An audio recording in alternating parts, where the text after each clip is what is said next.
I wasn't even prepared for it. It kind of didn't seem real. It definitely started to seem real on the plane. I wasn't sure what we were going to come across when we got here. I could see the future coming into a reality. You know, this is what I was dreaming about doing, and it was finally coming true.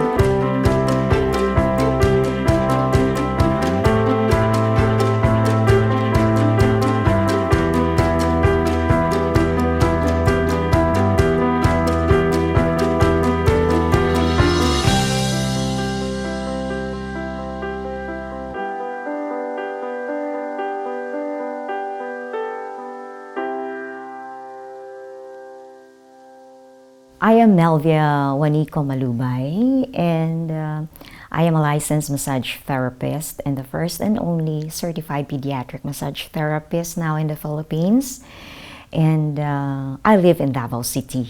Melvia was really instrumental initially with this idea that we would come to the Philippines. She's from Davao City, and so it made a lot of sense to have her really focusing on that area because she knows that area, she knows the community, the population, she understands the culture. When Tina came with the rest of the group, oh, I was so shouting in the airport. Oh, I'm so glad, and as if it was a miracle.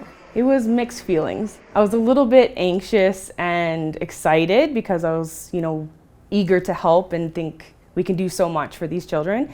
At the same time, a little bit nervous and anxiety driven because I traveled alone, which I never did. There's a lot of things I've never done before. When I was on the airplane and was flipping through and saw a map of the world and where we were on the airplane and being like, I'm over Beijing right now. How did that happen? To all of a sudden have that moment of oh my gosh, I'm so far away from home, and the view and the lens that I've been working through all of a sudden got wider. Coming over here was pretty exciting. The people are so nice, so humble. Hello, ma'am. Hi, ma'am. Thank you, ma'am. Everything's just polite, nice, and they accept you as you're part of our family right now. I've heard how great the Filipino people are. I've known people who have lived here and have said they're just so lovely and so caring, and it's so true. We've seen it. I noticed right away that there's a really strong sense of family and community here. There's so much touch and affection in their daily life. People are holding hands and kids are climbing all over the adults and kids are playing with each other. The hospitality, very warming, always inviting. They will always want to be there for you, want to make sure that you're comfortable once you get to know them. In Davao City, there was so much care and devotion given everywhere we went to. We went to the Beacon School, and that was just like a big happy family. I really saw to it that the team will have the experience of how it is to be in my home, which is Beacon Learning Center. That was where I really got to know Melvia and what her work is, and this is a school that she works with and people that she has been helping for a long time. We called it Day Zero because we had people that hadn't arrived yet. Tina sort of did a bit of a rundown with the Filipino volunteers. A lot of them didn't have a lot of experience in massage yet, so a lot of them are recently qualified, and they were willing to give up their time and come to join our team. I think having so many local Filipina women working with us really helped to solidify why we are here, because this is work they do every day. To be able to come here and share that with them was really amazing. She's still smiling, right? I saw to it that the training will be held in that school because I know these people, the staff and the owner of the school, will give us the best and the warmest welcome.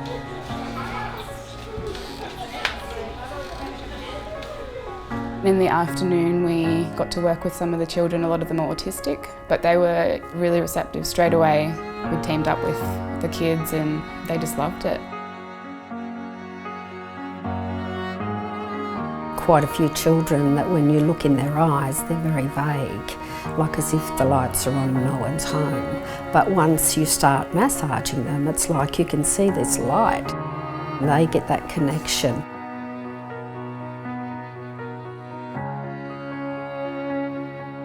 With little kids, you begin to understand even more so the intention of touch. That when you're engaging and interacting with children, there's play, but then there's intentional play. There's intentional nurturing that is happening during that time with a child. That when you start using what I've learned through Little Kids, you start seeing things differently. You start understanding what a hug can be and how a warm hand can feel and how that can bond you and bring you closer. You have felt the warmth and the welcoming of the owner and the staff. And these ladies also have that chance to learn everything from Tina, just like what I had back in LA.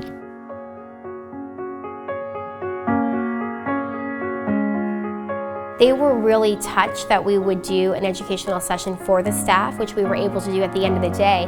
And because of that now, I think that they'll be able to use it, but they'll also welcome Melvia and her team back in so they can continue to do that. But yeah, that was a really cool introduction, just having a small group of us there to do that initially and teach the Filipino girls. A lot of the therapists that were on this trip had never done an outreach like this before. They haven't ever worked in another country. So it's pretty nice to have a place that was really warm and welcoming to us, that everyone was able to get started right away.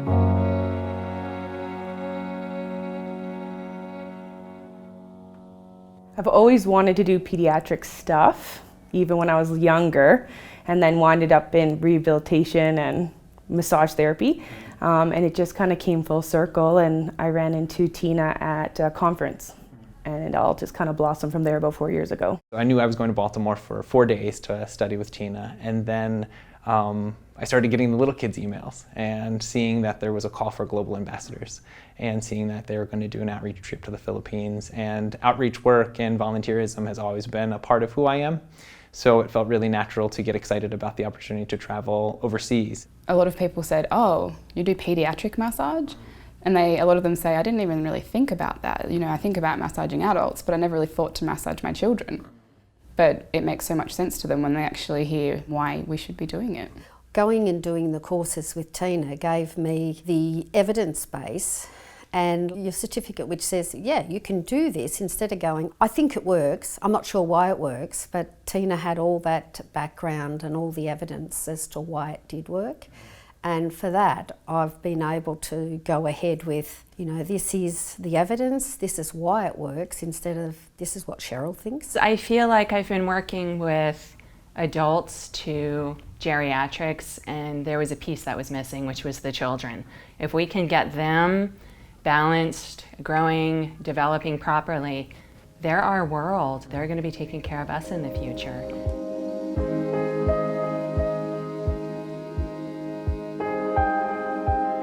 The second day we were going to visit the House of Hope, which is an outpatient oncology clinic.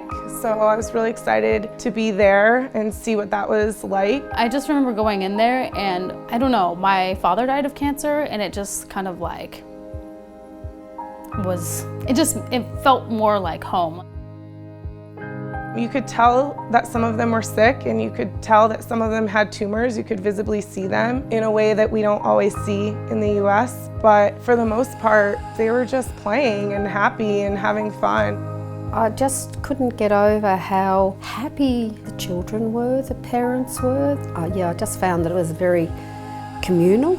Like the community, all the families that were there, they were like old friends. Typically when children have cancer and they're isolated from other kids because people are afraid of the different compromised situation that they may have, and so it's really a different kind of a place.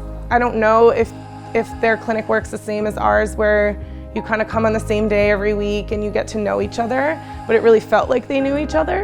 In Australia, when you have oncology, usually it's one person to a room, which straight away isolates. Whereas I found that being community, you know, the parents were talking, the children were talking. You know, we just played with them. We did a little bit of nurturing touch, just really gentle, and pretty much just gave them stickers and played with them. So something that we really did as an approach with House of Hope is look at the idea that all of these kids are fighting cancer, and even the most gentle of touch could be really beneficial for them. And so it's one of the things that we applied, and we found that they were really receptive to that, and it really did seem to bring a smile to a whole bunch of their faces.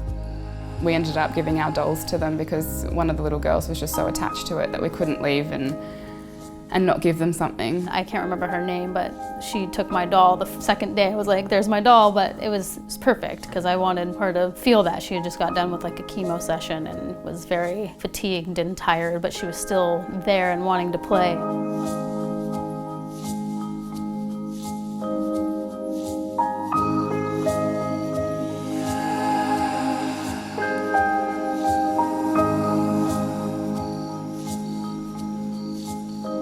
I think the touch, just even the happiness and them just having such a good time at the time, it was just lovely to see all the smiles and the laughing, and you know, it was just really happy. And seeing the parents watching their children, you know, just giggling and just generally, you know, enjoying something in between treatments.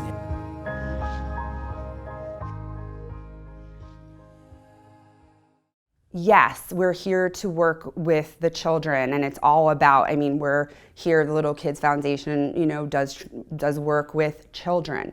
But the larger picture is working and training the caregivers and the adults so that they can carry on the work. And what I have seen in this particular culture is the idea of nurturing touch is so well received. There were parents who have children with special needs, and for them, the work that we taught them and the basic strokes and techniques, they really, really get the concept of nurturing touch and how important it is for their children. So it was really, really cool to be able to, whether it was in a group setting, you know, we had multiple families and multiple ambassadors working with the families, doing the massage first and then taking the families aside and showing them, oh, now that your child is relaxed, let me show you how you can stretch them and get the best results. And the parents saw the difference. We always include physical therapists, occupational therapists. If we have people that are specialized in other kinds of therapy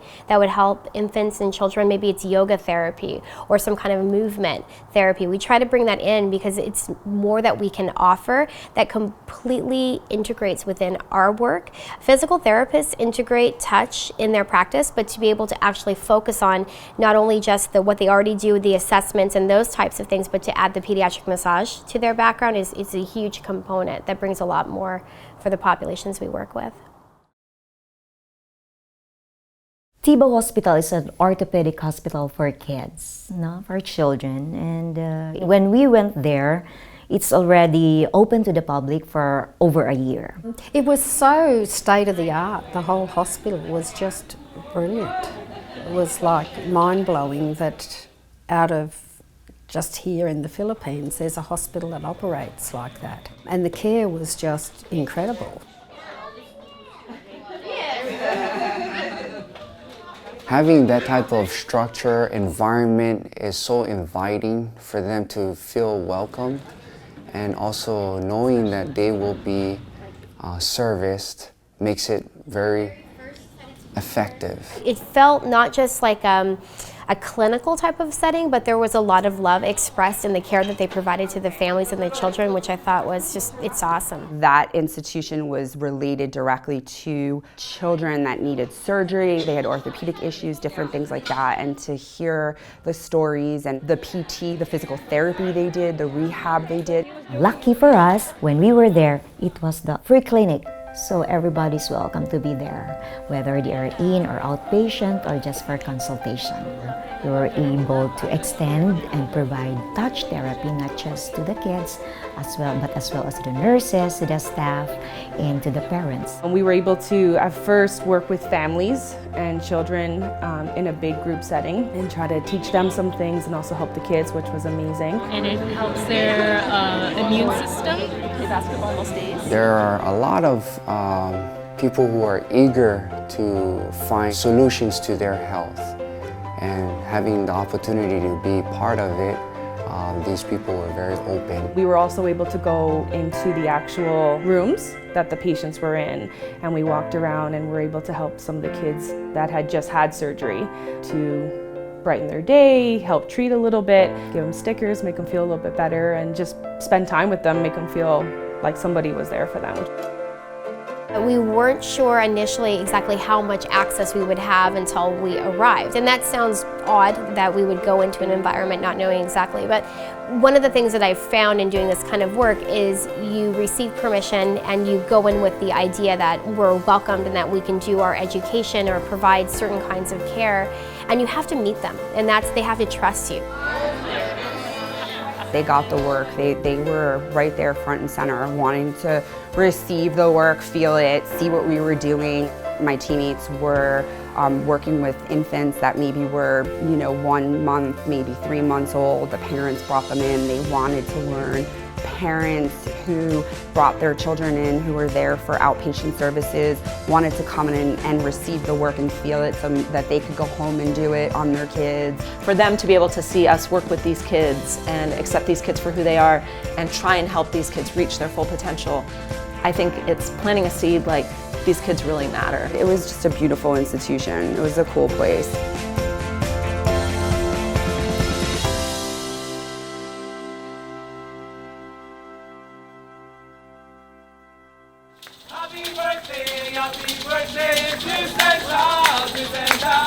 What is your nationality? I Australian, I'm a kangaroo. Yes, kangaroo!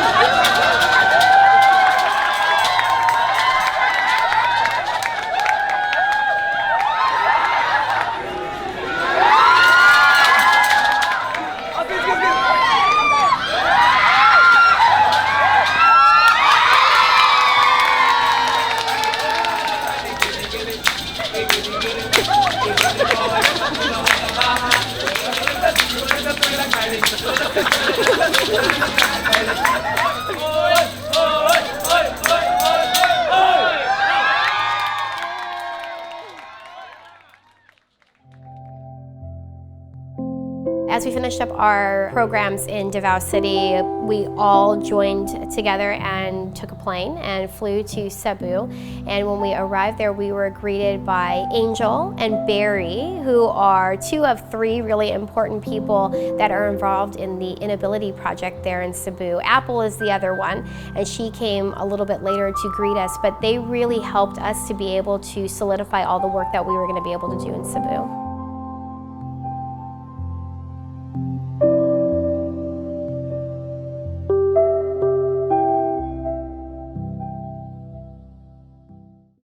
I'm Angel Briones, and I am the Vice President of E-Inability Project. The Inability Project is a program based initially in Cebu, but they serve the whole island of Cebu, giving different kind of rehabilitation therapies, OT, occupational therapy, PT, physical therapy, to children who may not otherwise have access to those kinds of therapies and treatment. So they go into villages and communities and they provide therapeutic care at no charge to any of the families. I decided that we will have the outreach more outside the city area because I think it's where the kids needs help.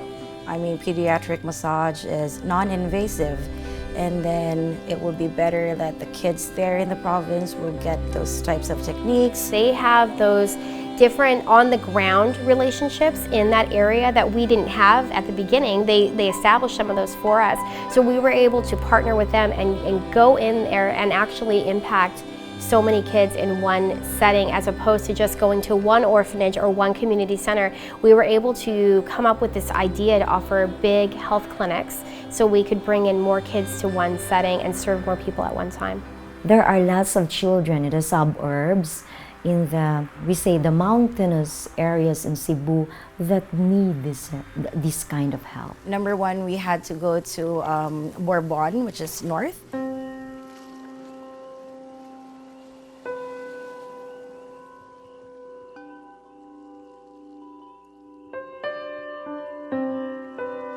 We traveled from Cebu City and we went into the mountains. We went to Bourbon, and it was really interesting because it's a very rural area. A lot of the people there just don't have access to the same kind of care that we would take for granted. These families came down from the mountain, and many of the kids had cerebral palsy or clubfoot, other things that had they been in the States, they would have been receiving medical and therapeutic attention since the time they were tiny. The way how we situated ourselves as if we were like on a panel.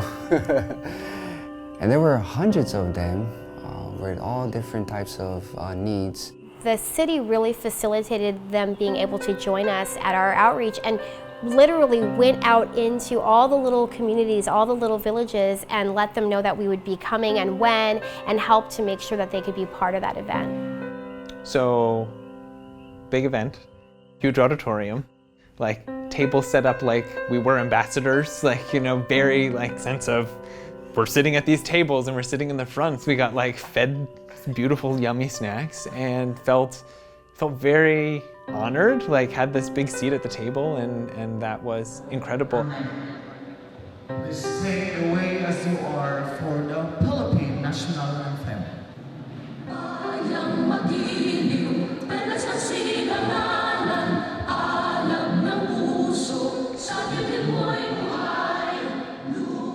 And when we were introduced, they were excited because they applauded us that we were able to teach them how to become self-reliant.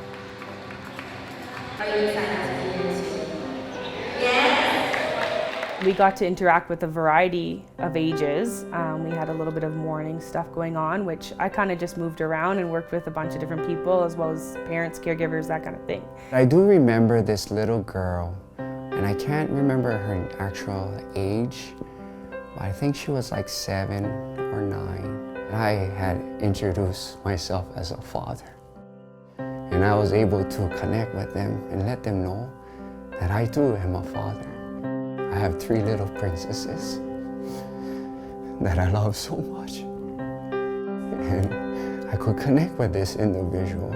My biggest memory from there is doing a huge massage train with the kids. So we were up on the bleachers, and Ange and I just had about 15 kids or so.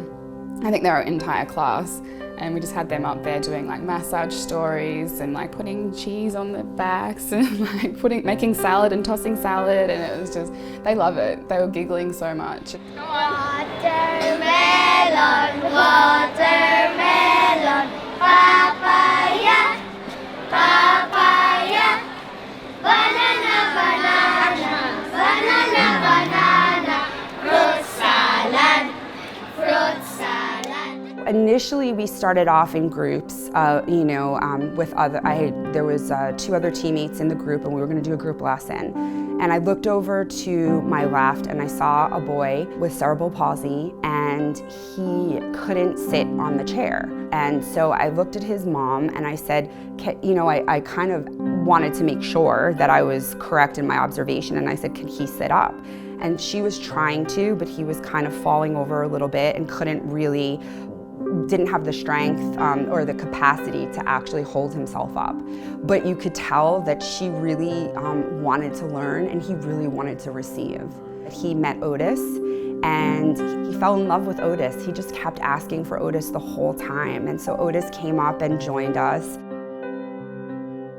So it was a beautiful experience. I was so impressed with, kept asking like, how did all these people know about this? Like, do they all have internet? Like, how are they all getting all this information, and how do they know that this is what they want to do and that they make it important? And they all knew it was important, and they all showed up, and it was overwhelming, I think, for me to look out there and see a sea of people that were just hungry for information and togetherness and wanted to learn from us.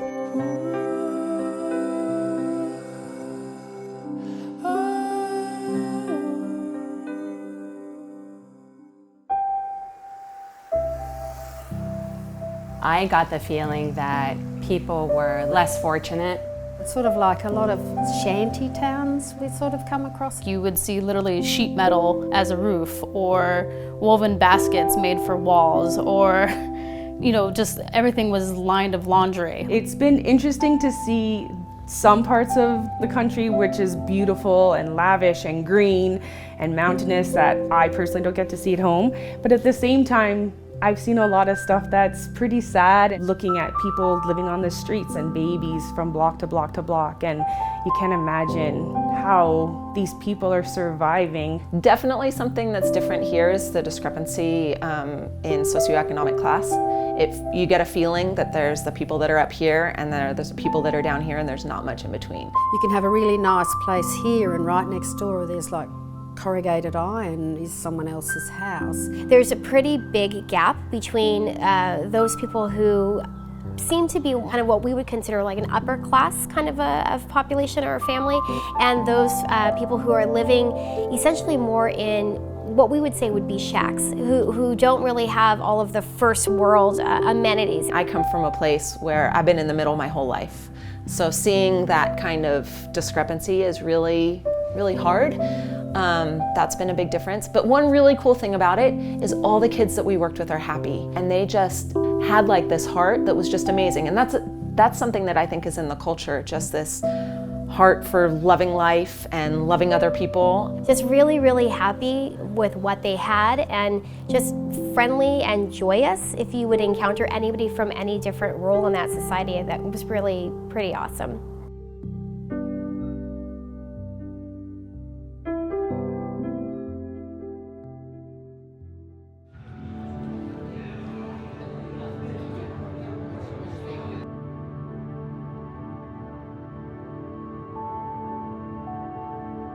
We worked with the Missionaries of the Poor, which has lots of different types of facilities all over the world. And they don't just serve children, they also serve elders and adults who have been displaced.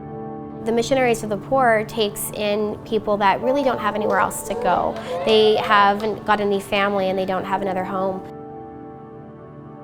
There's lots of similarities between the way that at the end of life you really would benefit from the same kind of nurturing and care, and you need that help just like you do as an infant. And in society we sometimes forget that just the same way that a child needs to be cared for, so do other people as they come to the later stages of life.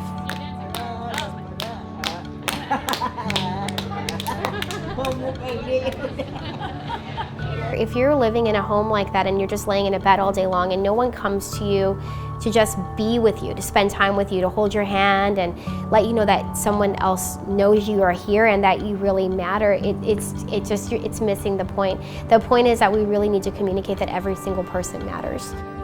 The moment you touch a person, it gives him or her a feeling that truly I am a human being, that truly I need you, you need me. We all need each other.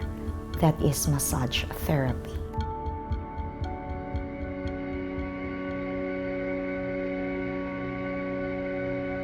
So in Cebu, we went to a more sort of traditional type orphanage called Liddle Lambs, and it was for kids with disabilities, most of whom had pretty severe medical complications. A lot of these children were in different cribs. I massaged a kid at one moment who was 7 years old, and the next bed over a 22-year-old. The nurses and the caretakers spent a lot of time changing diapers and feeding the babies and the children. We had an opportunity to do massages on them.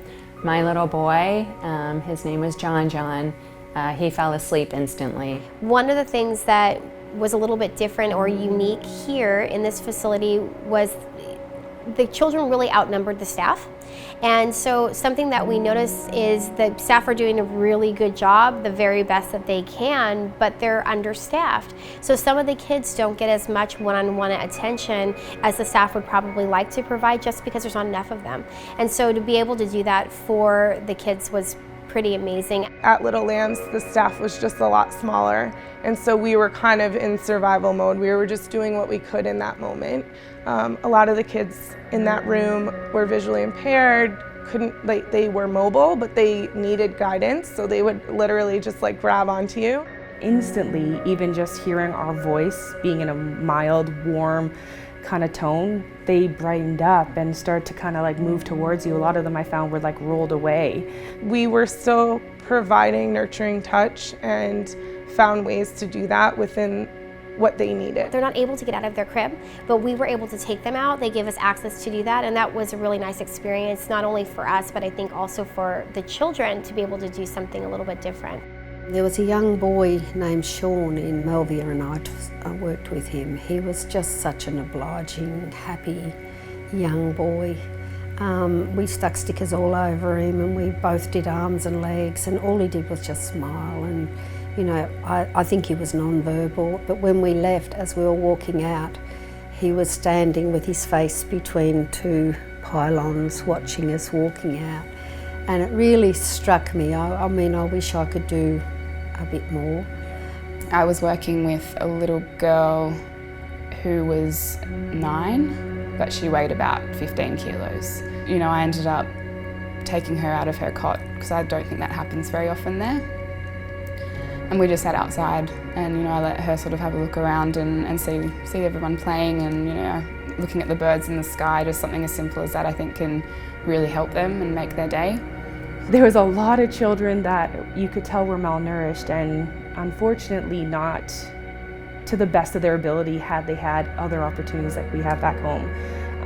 But at the same time, I'm glad we could help even for this much, because some of these kids were standing and walking, and if nothing else, they were smiling and they were laughing a little bit and, you know, making noises of joy. Even though at Little Lambs they seem to have fewer staff than you might see at other places, they're obviously very devoted and caring.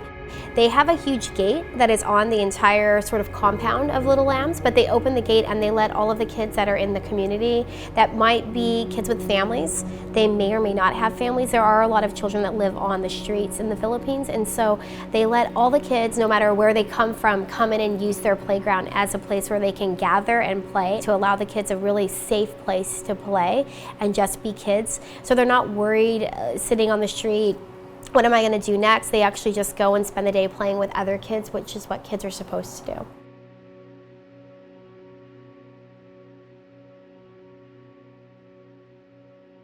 We spent a good portion of our trip in Cebu, and then we moved to the capital of the Philippines, which is Manila. It's interesting because Manila is different than some of the other places we were, in that it's a big city. It's one of the highest populated areas that we saw, like in a compact setting. You come to Manila and they've got stuff in place that's been there for years, and I felt that all those children were like being looked after. Hospicio de San Jose is a program that we call a program from womb to tomb. It's a very old establishment. I'm thinking it's about 200 years old. The facility is really large, actually, and it's quite expansive. If you were to walk the grounds and see all the different areas, it kind of left you in awe to think that I'm standing in a place that somebody else stood over 200 years ago. The first day, we focused on the children, the children's ward. So we were at the infants, toddlers, preschoolers, and children with special needs. My favorite place to go from a perspective of, wow, this feels really, really good, was the Hospicio de San Jose. So this is Angelo, and he's got some torticollis. Basically, he really, really likes to turn his neck to the right, and because of that, he's getting some flattening on the back of his head. That was the first facility where I saw a physical therapy gym, which as a PT, that was very exciting.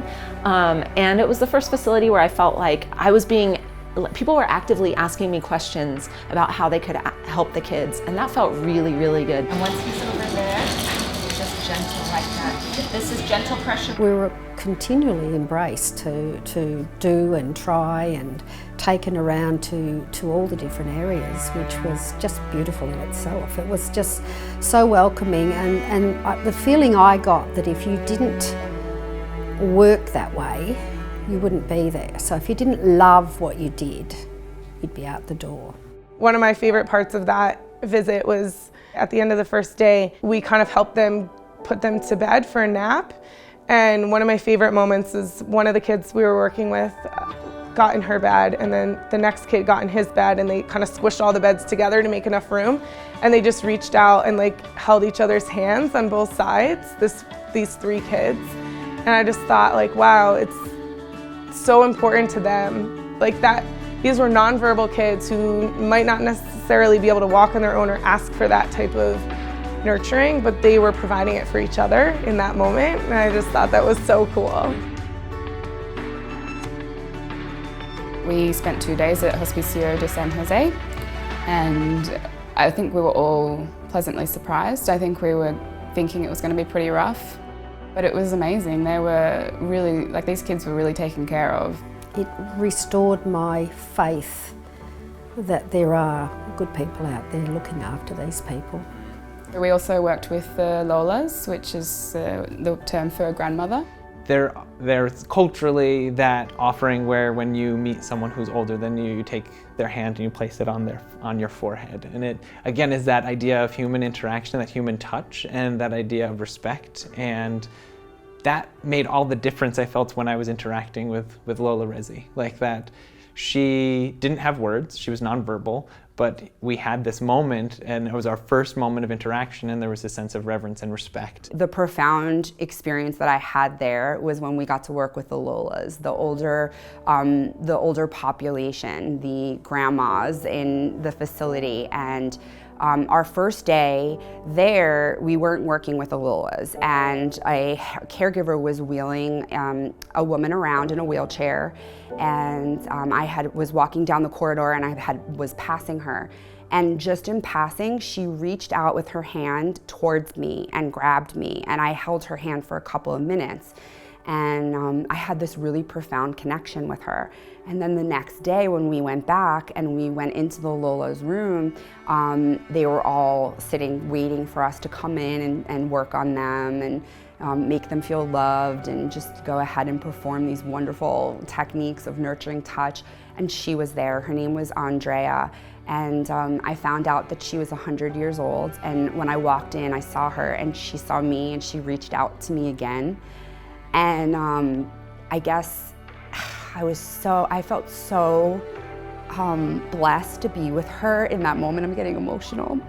It was this woman who just holding her hand made me feel so present. Love is like my key word for this trip. It's just there's love everywhere. I can't even express how much love I've received, how much love I've given, how much love I've seen intertwined with everybody, from the kids to our global ambassadors, just from Tina Allen to everybody.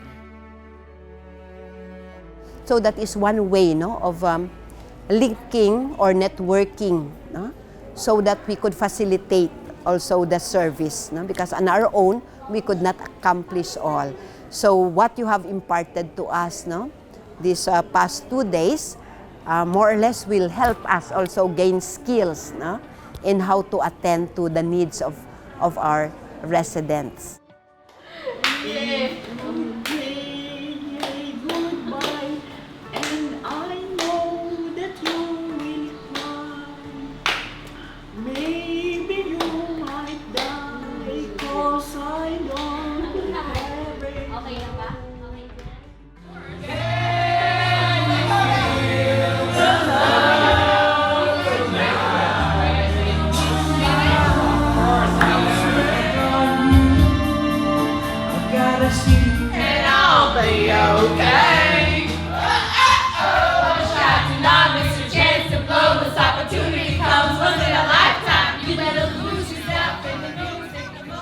The SOS Village, it was just a whole communal area where we went to actually talk and show people how to do massage, showing the parents and showing the children. When we first arrived, they had an orientation for us because they had rules, they had regulations and structure, and you were to follow it while you were there, which was wonderful. So it made us more at peace because we knew what to expect and what not to expect. They were telling us that it was really special that we would be allowed to see the kids, that not everybody gets to do that, and to really respect that and to honor it, which we do. But it was amazing to hear them say that to us. I was really floored by the grace of the head facilitator. His talk with us was so profound to me. It just touched my soul in such an amazing way to hear his story about how he was an orphan and grew up in an SOS village, and now he's running one. The SOS model is to keep them in a family-like setting where they have brothers and sisters and a parent,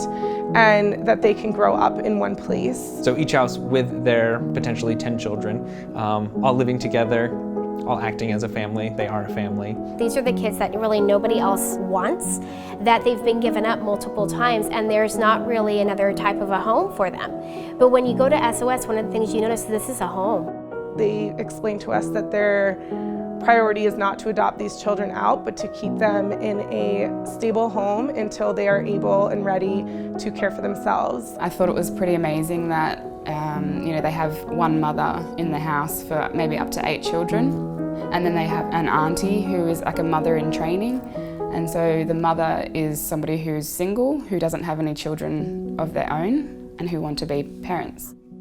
They're beautiful kids and they're beautiful souls, and it was nice to see how loved they were. You would never have known that they weren't a family unit originally. It was really interesting to see how warm and loving that unit could be as it was put together.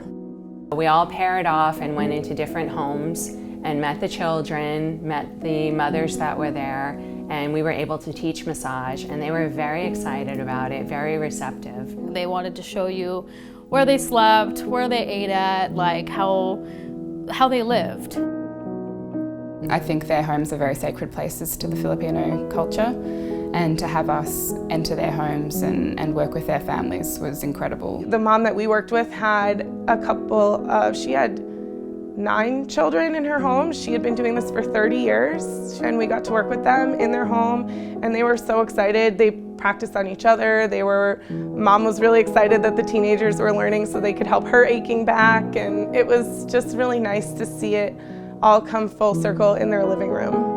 The one woman that I talked to, her name was Mama Terry, and her and I actually connected because we had a little bit of history, which was similar. There were some kids, of course, that would ask you more questions and would talk more and want to learn, not only just receive the different kind of touch therapy, they actually wanted to learn how to do it. And so I had a great interaction at SOS with little John Marlowe, who was sitting with me for a long time and was receiving the massage and the touch therapy, and we're doing massage stories for a long time, but you could tell he wasn't just receiving it, it's almost like he was learning how to do it so that he could keep on using it. There was one girl, Mickey, who I think most people know. She was the one who was braiding everyone's hair, and she was the most talented person. I think she's going to be like the Prime Minister or the Mayor or something one day. Like, she's just got so many talents, it's ridiculous. I think we were just starting to talk about things on what they like to do. It wasn't just about the massage and things of that nature. I tried to reach on their level, and it started with Justin Bieber and it went on to Kumbaya, I think. Is it too late now to say sorry? Yeah, I know that I let you down. Is it too late to say sorry now? I'm a toast, I'm a knees, from a please, drop it down, be a lady in the freak. Oh.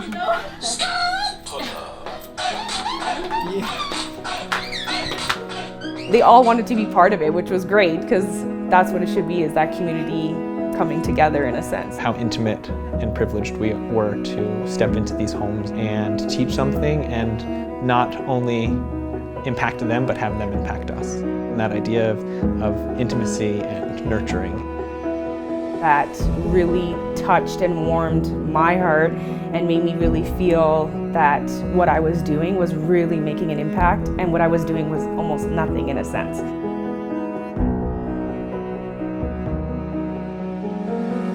It was quite an experience and really overwhelming, to be honest with you. I felt like I was going to cry because it was so touching.